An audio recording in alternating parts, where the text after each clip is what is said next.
2 3 முட்டையை 3 முட்டை உடச்சி ஊற்றிக்கிறேன். உடச்சி ஊற்றிட்டு அதில் கொஞ்சோண்டு சர்க்கரை போட்டுக்கிறேங்க.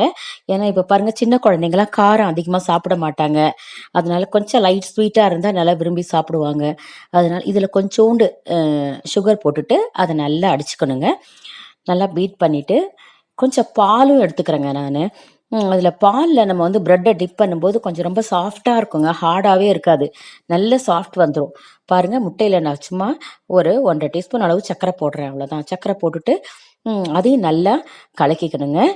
கலக்கிட்டு பாருங்கள், நல்லா அந்த சர்க்கரை கரையிற அளவுக்கு நல்லா கொஞ்சம் அடிச்சுக்கணும். இதுவும் எக்கும் கொஞ்சம் ப்ளஃபியாக ஆகிற அளவுக்கு அடிச்சுக்கோங்க. அதை நல்லா பீட் பண்ணி வச்சுக்கிட்டு இப்போ பாருங்கள், கொஞ்சம் இதில் சர்க்கரை போட்டு பால் கொஞ்சம் ஊற்றிக்கிறேங்க. அது என்னென்னா ப்ரெட்டு கொஞ்சம் சாஃப்டாக இருக்கிறதுக்காக தான் அது. இது மாதிரி நீங்கள் செஞ்சு கொடுங்க பிள்ளைங்களுக்கு. இதுவும் வந்து ரொம்ப லைக் பண்ணுவாங்க. இது காரம் இல்லாமல் ஸ்வீட் சாப்பிட்ற பிள்ளைங்களுக்கு ரொம்ப பிடிக்கும் இது.